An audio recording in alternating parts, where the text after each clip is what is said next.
The evening light slid through the kitchen window, soft and golden, touching the table where Adam and I sat.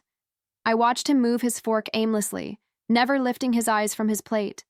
It felt like sitting across from a ghost who looked exactly like my husband.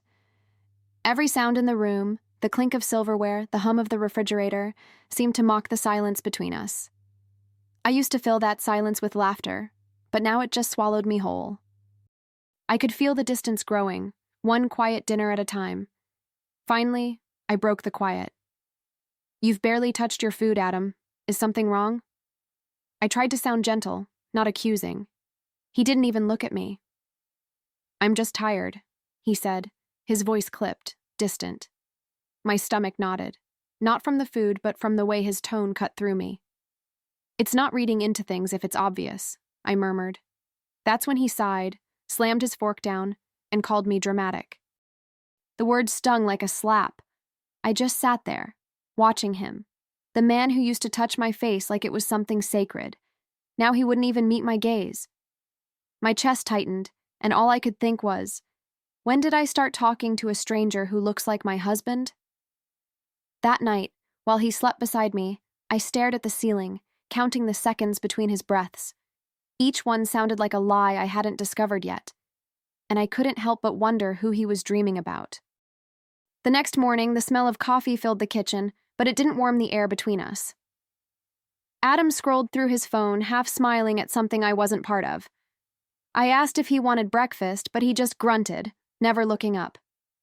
That half smile haunted me all day. It wasn't mine anymore, and I knew it. I folded laundry, cleaned the house, kept myself busy, anything to stop replaying his face in my mind. But silence has a way of following you, doesn't it? Every time I tried to talk to him, it felt like walking barefoot on broken glass. He'd roll his eyes, say I was too emotional, that I needed to stop imagining things. I used to fight back, but lately, I just swallowed it all. It's strange.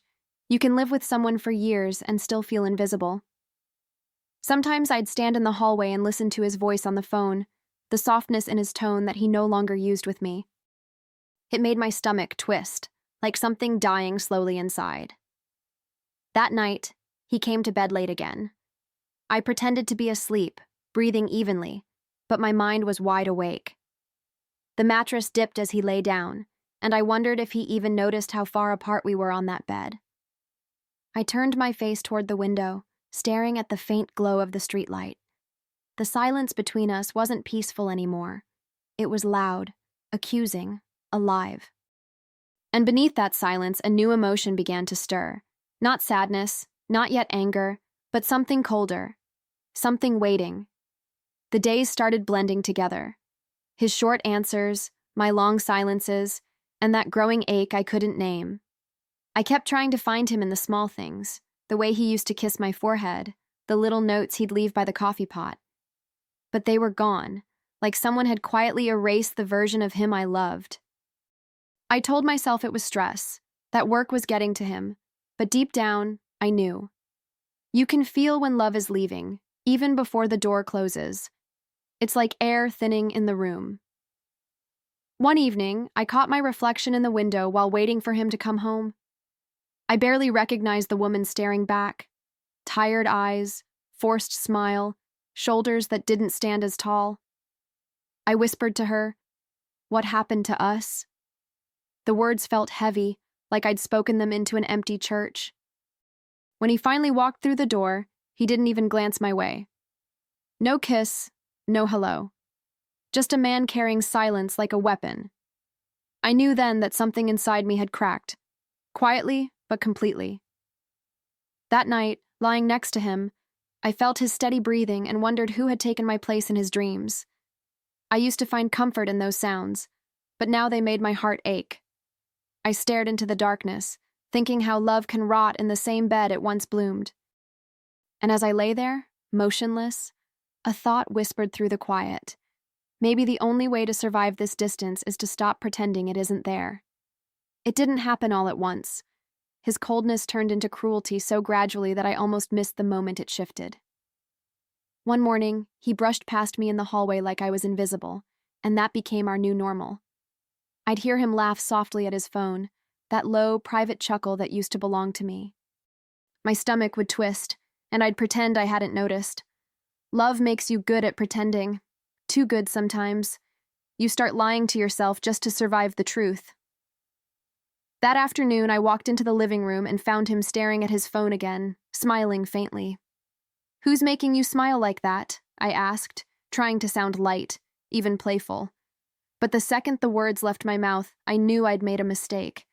His face changed, hard, cold, annoyed. "Jesus, do you ever stop?" he snapped, standing up so fast the chair scraped against the floor. The sound made me flinch, but I stood my ground. My voice trembled when I said, "I'm just asking because I care." He stepped closer, lowering his voice in that dangerous way people do when they want to be cruel without raising their volume. "Care less, Victoria. You'll live longer." The words sank into me like ice water, spreading fast, numbing everything warm. For a second, I couldn't breathe. He turned away, and I just stared at his back, broad, familiar, yet suddenly foreign. And all I could think was how the man who used to protect me from fear had become the one creating it. After that day, I started moving around the house like a ghost, quiet, cautious, measuring my words before speaking. The smallest things set him off: a question, a sigh, even the sound of my footsteps. I learned to read his moods like weather patterns, hoping to predict the next storm. He'd leave his phone face down, guard it like a secret. Once, when I reached for it by mistake, he snatched it back so fast it made me flinch. That's when I stopped asking. Silence felt safer than honesty. But safety came at a cost. I began shrinking in my own home, walking softer, breathing quieter. I'd sit at the kitchen table, watching the steam rise from my tea, thinking how love isn't supposed to make you afraid to exist. He'd come home later and later, smelling faintly of perfume that wasn't mine.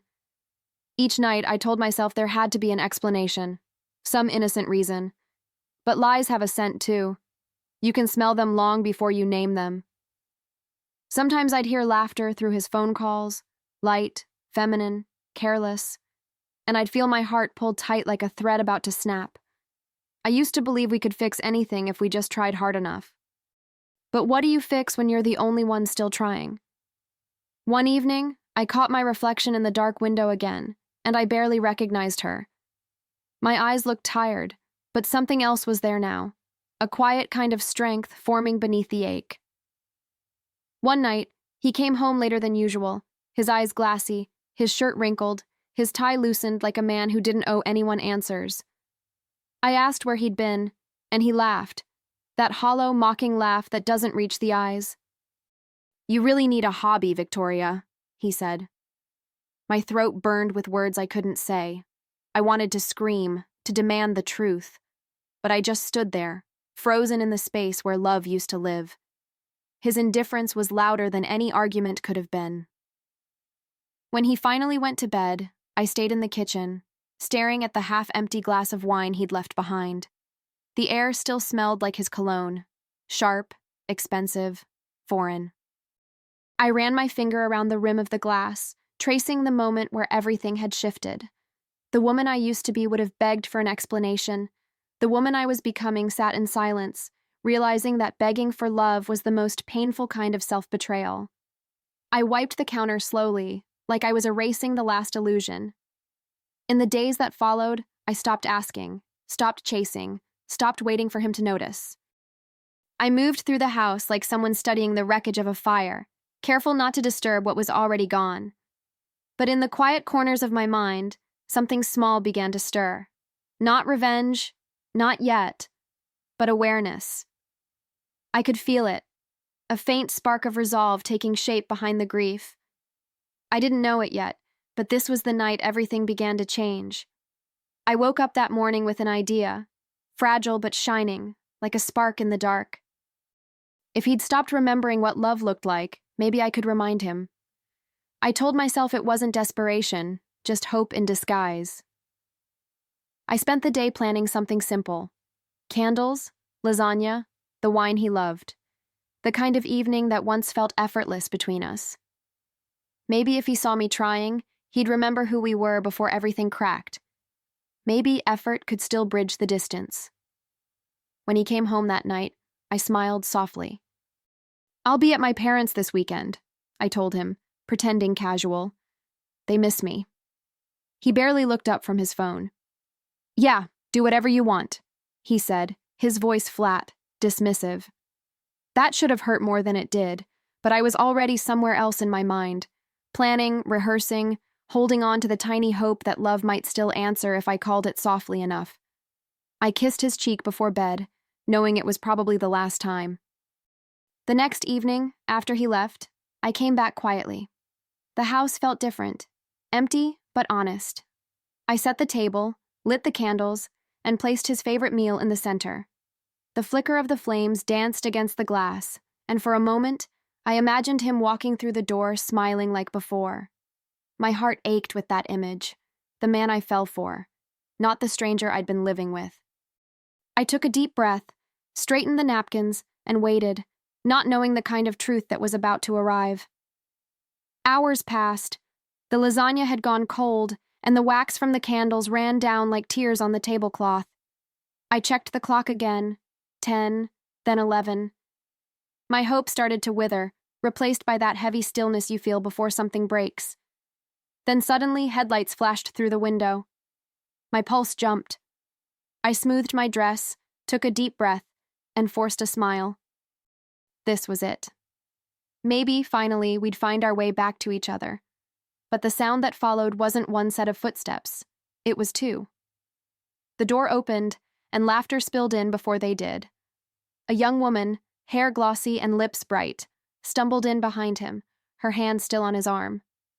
For a second, I couldn't move. It felt like the air was sucked out of the room. "Adam, who is she?" I asked, though my voice barely made a sound. His face changed from surprise to fury in an instant. "What the hell are you doing here?" he barked. My heart pounded so loudly I thought they could hear it. "I made dinner," I said quietly. "For us." The woman's eyes darted between us, her unease painting the walls. Adam's voice sharpened like glass. "You can stop this pathetic act, Victoria. I don't love you. I never did." My knees almost gave out, but I didn't let them see me fall. "After everything," I whispered, my voice shaking. He stepped closer, his eyes full of warning, not remorse. "If you try to ruin my life," he hissed, "things will get ugly. You understand?" And in that moment, something inside me, something sacred, finally broke free. I didn't say another word. He shoved past me, muttering to the girl, "Ignore her. She's crazy." That word, crazy, burned deeper than any insult could. It wasn't anger that filled me then, not even heartbreak. It was clarity, the kind that hits like a slap, sharp and awakening. I stood there in the candlelight, the meal I'd made still untouched, the smell of garlic and betrayal thick in the air. My hands trembled, but not from fear. It was something colder, steadier, the beginning of resolve. They disappeared down the hall, and I stayed frozen in the dining room, listening to the sound of his voice. Low, confident, poisonous. Every syllable confirmed what I already knew. Love was gone, but control was what he fed on. I blew out the candles one by one, watching the smoke curl upward like little ghosts of what used to be. Each wisp felt like a promise, a quiet reminder that this night wouldn't end in silence. Not for me, not anymore. When I finally sat down, the house seemed to hum around me as if it knew what I was thinking. The photos on the wall looked different now, no longer memories, but evidence. I looked at our wedding picture and smiled, not with sadness, but with certainty. He thought he'd won. He thought I'd break, but he didn't know what kind of woman silence could build. That night, while he slept beside someone else, I began building my own kind of storm, one that would make him remember my name. In the days that followed, I became a different kind of quiet, the kind that watches, learns, waits. I smiled when he spoke, cooked his meals, nodded when he criticized the way I folded towels. He thought my silence meant surrender, but it wasn't. It was strategy. I had spent years loving a man who used power like oxygen. Now I was learning how to take it from him, one breath at a time. Every "yes, dear" was a thread I was weaving into something much bigger. He stopped hiding his disdain, walking around the house like a king without a crown. I let him believe it. I played the part, the obedient wife, the broken bird who'd given up. But behind that quiet face, I was building a map in my mind. Passwords, patterns, names. He didn't notice when I started writing things down, small details that would soon become ammunition. Each lie he told me became a breadcrumb leading me somewhere powerful, somewhere free. One evening, I caught my reflection in the mirror and barely recognized the calm woman staring back. There was no trace of fear left in her eyes, only precision. I thought of all the times he'd called me dramatic, irrational, weak. He had no idea he'd been training me for this moment, sharpening me with every cruel word. I smiled faintly, turning off the light. Tomorrow, I'd start collecting the proof I needed, not just of his betrayal, but of the man he really was beneath the charm. The next morning, I began my routine like any other day. Coffee, dishes, silence. But behind that ordinary rhythm, I was laying the foundation for something extraordinary. I found his receipts tucked in jacket pockets, his emails open on the laptop he thought I never touched. I started small, a photo here, a copied file there. It felt strange, holding secrets of my own for once. Each discovery made my heart race, not from fear, but from control. For the first time in years, I wasn't powerless. When I met with the lawyer, my hands shook at first. He specialized in domestic intimidation and financial fraud, two words that suddenly defined my marriage. I told him everything, every threat, every shift in Adam's tone, every cent that didn't add up. He listened without flinching, then said, "You're smarter than you think, Victoria. We'll get him." Walking out of that office, I felt lighter, like I'd been holding my breath for too long. The world outside looked sharper, more real. Hope had teeth again.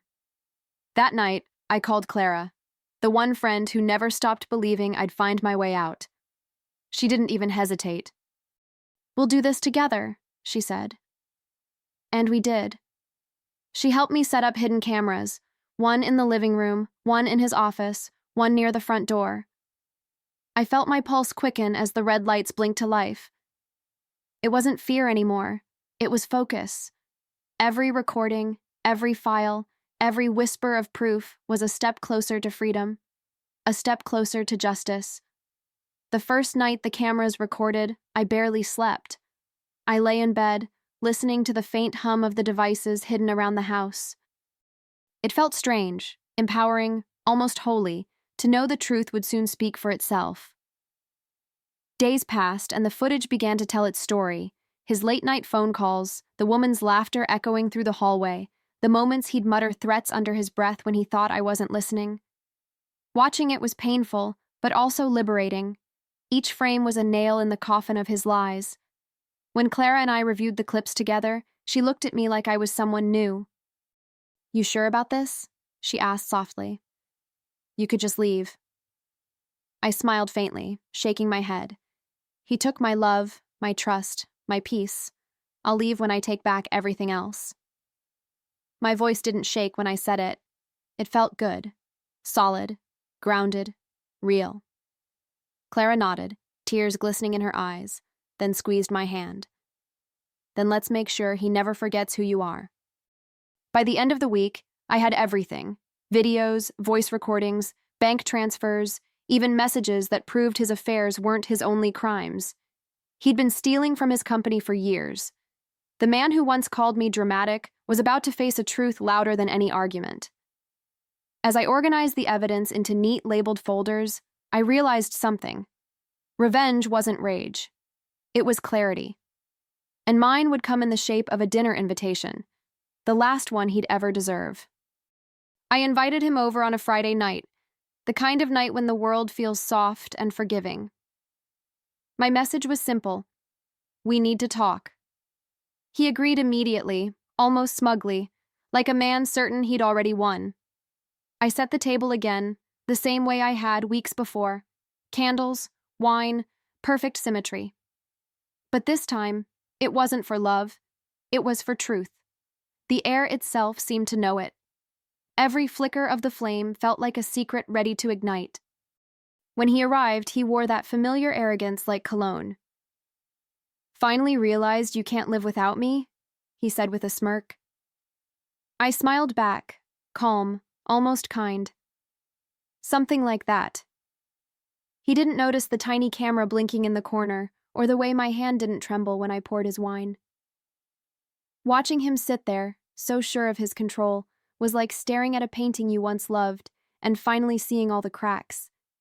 I'd never seen him look smaller. He talked as he ate, boasting, criticizing, dismissing, the same tired performance he'd perfected for years. I let him speak, nodding, even laughing once or twice. But inside, I was miles away, already at the moment when everything would shift, when the truth would finally speak louder than his voice. I reached for my glass, studying him the way he used to study me, with quiet calculation. And as I watched him chew that last bite, I knew exactly what I was about to do next. He leaned back in his chair, glass of wine in hand, that smug grin never leaving his face. "You know," he said, "you always overreact. That's your problem." His voice dripped with condescension, the same poison I'd swallowed for years. I let him talk, let him spin his little narrative one last time. Then I smiled, slow, deliberate. "You once told me," I said softly, "that if I ever tried to ruin your life, things would get ugly." He laughed, missing the shift in my tone completely. "And I meant it," he replied. I tilted my head, meeting his eyes. "Good," I said, "because I want you to see what ugly really looks like." I reached into my bag and slid my phone across the table. His expression barely changed at first, just confusion. But when the screen lit up and he saw the videos, the audio, the documents, I watched his confidence unravel in real time. His smirk faltered. His hand froze. The color drained from his face like paint washed off by rain. I didn't blink. I wanted him to see me this time. On the screen, there he was, yelling, threatening, kissing her in our kitchen, signing fraudulent transfers. Every lie, every betrayal, every cruel word, finally exposed under the same soft light that once lit our love. He reached for the phone, but I pulled it back slowly. "Don't worry," I whispered. "It's already in the right hands." His voice cracked, desperate now. "Victoria, we can fix this." I stood up, my chair scraping the floor. "No," I said, steady and cold. "I already did." He stood up fast, knocking his chair backward. "You don't know what you're doing," he shouted, but the fear in his voice betrayed him. I watched him, the man who used to call me weak, now trembling under the weight of his own truth. For years, he made me question my sanity. Tonight, I made him question his safety. "Sit down," I said quietly. And somehow, he did. The power had shifted, and we both knew it. For the first time, silence belonged to me. He tried again, softer this time. "Victoria, listen, we can talk, we can fix it." His voice cracked around the word fix, like even he didn't believe it anymore. I gathered my things slowly, methodically, the way you do when leaving a place you've already mourned. "You should eat," I told him. "You'll need the energy." He didn't move. I turned toward the door, my heart steady, my mind clear. Behind me, the footage kept playing, his own voice sealing his fate in digital ink. As I reached the doorway, I looked back one last time. He was still sitting there, frozen, surrounded by evidence and candlelight. The same table where I once begged for love was now his reckoning. "You always said I was dramatic," I said softly. "Turns out you were right." I walked out into the night, the cold air hitting my skin like freedom. Behind me, his empire of lies began to crumble, and I didn't have to lift another finger. His ending had already been written, and I was finally free to write mine. It's been months since that dinner, and I still remember the sound of the door closing behind me, the quiet click that ended a chapter of my life. I live by the sea now. Mornings smell like salt and coffee instead of tension and fear. My lawyer called today. Adam's been convicted. Fraud, assault, intimidation. The list was long. The house, the cars, the accounts, all gone. Justice has a rhythm of its own, slow but deliberate, and hearing it unfold felt like breathing for the first time in years. Clara met me at our favorite cafe this morning, her smile as warm as the sunlight glinting off the waves. She set 2 cups of coffee on the table and said, "You really did it, Vic. You turned the monster inside out." I laughed softly, the sound unfamiliar but welcome. "He thought fear would keep me small," I said, stirring my coffee, "but silence taught me how to fight back." Clara reached across the table and squeezed my hand. We didn't need more words. Some victories are best honored in stillness. Now, when I look at the horizon, it feels like looking into possibility. Endless, untouched. I used to wonder who I was without him. Now I know. I'm the woman who walked through fire and didn't burn. The woman who turned pain into strategy, love into strength, and silence into her sharpest weapon.